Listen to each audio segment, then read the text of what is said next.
8,000 years before Aegon's conquest, the Long Night descended upon the world, causing a winter which lasted an entire generation. Thousands of people starved to death due to the lack of food, as crops would be covered under feet of snow. In that darkness, the White Walkers descended upon Westeros from the north in the land of always winter. As the White Walkers sought to bring an end to all life, it was then that the War of the Dawn arose, which saw the first men and the children of the forest rising up to push back the White Walkers back to the north, with Bran the Builder rising the wall which separates the frozen lands from Westeros.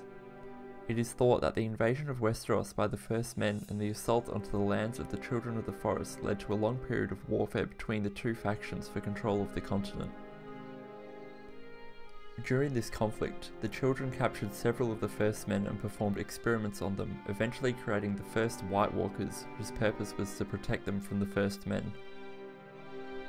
However, the White Walkers eventually broke free from the control of the children of the forest, raising the dead to fight solely for the benefit for themselves, and are now the biggest threat and most feared creatures in the known world.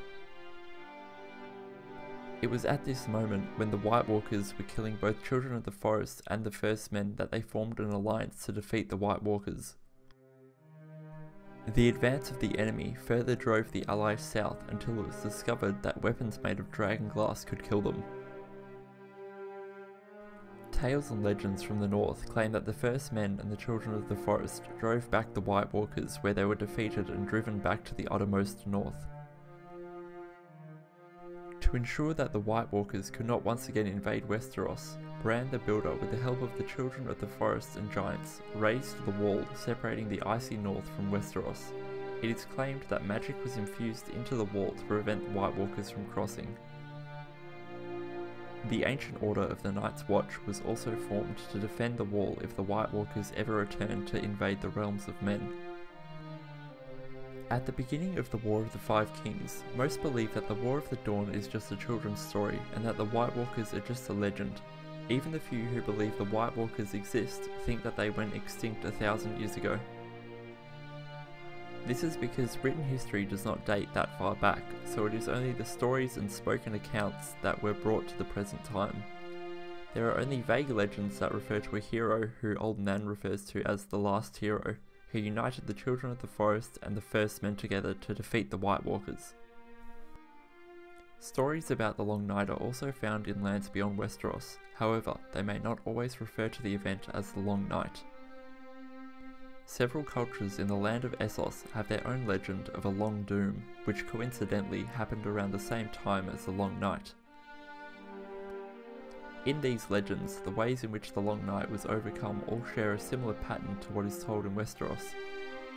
Descendants of the Rhoynar people, who now inhabit the Free Cities, claim that the mighty Rhoyne River froze over. The Rhoynar believe that the Long Night only ended when a single hero beseeched Mother Rhoyne, the goddess of the river, along with the minor deities that were her children, to join together to sing a magical song which brought back the dawn. In Yi Ti, it is said the Lion of Night fathered a son to the Maiden made of Light, known as God on Earth. He was the first empire of Yi Ti's great Empire of the Dawn. Thousands of years later, one of the descendants of God on Earth, known as the Amethyst Empress, was usurped and murdered by her own brother, an event now told as the Blood Betrayal. In doing this, the Maiden Made of Light turned away from humanity in shame. In this time, the Lion of Night came forth in all his wrath to punish mankind's wickedness, inflicting the darkness and cold of the Long Night. In the stories, the sun hid its face from the world for a generation.